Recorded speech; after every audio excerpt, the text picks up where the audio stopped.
নমস্কাৰ সকলোকে স্বাগতম জনাইছো মোৰ চেনেল অসমলৈ।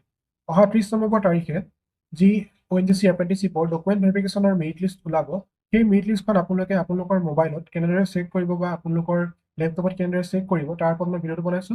গতিকে ভিডিঅ'টো শেষলৈকে চাব আৰু যদি ভাল পায় তেনেহ'লে লাইক কৰিব, কমেণ্ট কৰিব, শ্বেয়াৰ কৰিব আৰু যদি কোনোবা নতুন হৈছে তেনেহ'লে চেনেলটো ছাবস্ক্ৰাইব কৰিবলৈ নাপাহৰিব। এইখিনি এটা কথা কৈ থওঁ যে মোৰ এটা টেলিগ্ৰাম চেনেল আছে, তাত গৈ আপোনালোকে ফ'ল' কৰিব আৰু যদি আপোনালোকে এই মেইল লিষ্টখিনি আগতীয়াকৈ পাব বিচাৰে তেনেহ'লে মই টেলিগ্ৰাম চেনেলটো ফ'ল' কৰি ৰাখিব। মই তাতে আপডেট দি থাকিম আৰু বিভিন্ন ধৰণৰ জব ৰিলেটেড মোৰ আপডেট তাতে দি থাকোঁ। গতিকে মোৰ টেলিগ্ৰাম চেনেলটো আপোনালোকে ফ'ল' কৰি ৰাখক আপডেটখিনি পাই থাকিবলৈ।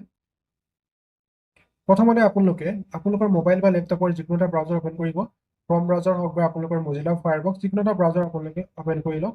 অ'পেন কৰি তাত টাইপ কৰিব ONGC Apprentice Result 2024।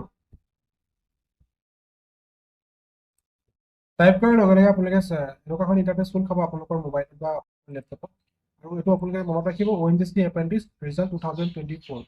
তাৰপিছত আপোনালোকে প্ৰথম যোনটো ৰিজাল্ট ONGC ইণ্ডিয়া এইটোত ক্লিক নকৰিব। আপোনালোকে তললৈ আহি দেখিব যে ONGC যোনটো আমাৰ এপ্ৰেণ্টিছ পৰ্টেল তাত গৈ পেলাই আপোনালোকে দেখিব ONGC হোম বুলি আছে, ইয়াত আপোনালোকে ক্লিক কৰিব। তাত ক্লিক কৰাৰ লগে লগে আপোনালোকৰ এনেকুৱাখন ইণ্টাৰফেচ খোল খাব আৰু এইটো হ'ল আমাৰ ONGC এপ্ৰেণ্টিছৰ অনলাইন যোনটো পৰ্টেল হয় এইটো পৰ্টেল হয় আৰু ইয়াত আপোনালোকে ধুনীয়াকৈ দেখিবলৈ পাইছে যে result declared for NETs on 30 November 2024 আৰু ইয়াত আপোনালোকৰ যোনটো ৰিজাল্ট ইয়াতে এনেকৈ ওলাই যাব। মই দেখাই দিছোঁ কেনেকৈ ওলাব। আপোনালোকৰ যোনখিনি ইষ্টাৰ্ণ জোনখিনি আছে, কিমান 6টা জোন আছে, সেই জোনকেইটা ইয়াতে ওলাই যাব। আপোনালোকক মই দেখাই দিছোঁ কেনেদৰে ওলাব। 30 নৱেম্বৰ তাৰিখে যেতিয়া আপোনালোকৰ ৰিজাল্টটো ঘোষণা কৰিব তেতিয়া আপোনালোকৰ যোনকেইটা ছেক্টৰ আছে তাত ইয়াত আপোনালোকে দেখিবলৈ পাব northern sector, Mumbai sector, western sector, eastern sector, southern sector, central sector. আমাৰ নৰ্থ ইষ্টৰ যোনখিনি আছে সেইখিনিৰ কাৰণে আমাৰ থাকিব ইষ্টাৰ্ণ ছেক্টৰ। ইষ্টাৰ্ণ ছেক্টৰত আপোনালোকে ক্লিক কৰিলে দেখিব যে যোৰহাট, শিলচৰ, নাজিৰা, শিৱসাগৰ। ইয়াতে আপোনালোকৰ যোনটো যোনসকলে যোৰহাটত এপ্লাই কৰিছিলে যোৰহাটত চাব পাৰিব, যোনসকলে শিলচৰত এপ্লাই কৰিছে তেওঁলোকে শিলচৰ চাব পাৰিব, যোনসকলে নাজিৰা শিৱসাগৰত এপ্লাই কৰিছে তেওঁলোকে নাজিৰা শিৱসাগৰত চাব পাৰিব। যদি আপোনালোকে মেৰিট লিষ্টখন বিচাৰে তেনেহ'লে আপোনালোকৰ এই যোৰহাট বা শিলচৰ য'তে এপ্লাই কৰিছে তাতে ক্লিক কৰি দিব।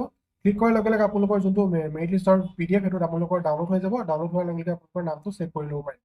গতিকে এনেদৰে আপোনালোকৰ যোনটো ৰিজাল্ট আছে, আপোনালোকৰ যোনটো DB কাৰণে যোনটো ৰিজাল্ট ওলাব, মেৰিট লিষ্ট ওলাব, সেইটো আপোনালোকে চেক কৰি ল'ব পাৰিব। এইটো হ'ল আপোনালোকৰ 2023 চনৰ ৰিজাল্ট এনেকৈ দিছিলে। গতিকে আপোনালোকে ভালদৰে চেক কৰি ল'ব আৰু যদি কিবা প্ৰব্লেম থাকে তেনেহ'লে কমেণ্ট বক্সত কমেণ্ট কৰিব, মই নিশ্চয় সহায় কৰিম আপোনালোকক আৰু মোৰ ৰিজাল্টৰ আপডেটখিনি আপোনালোকক মোৰ টেলিগ্ৰাম চেনেলটো আপডেট দি দিম। গতিকে আপোনালোকে টেলিগ্ৰাম চেনেলটো ফ'ল' কৰি ৰাখিব।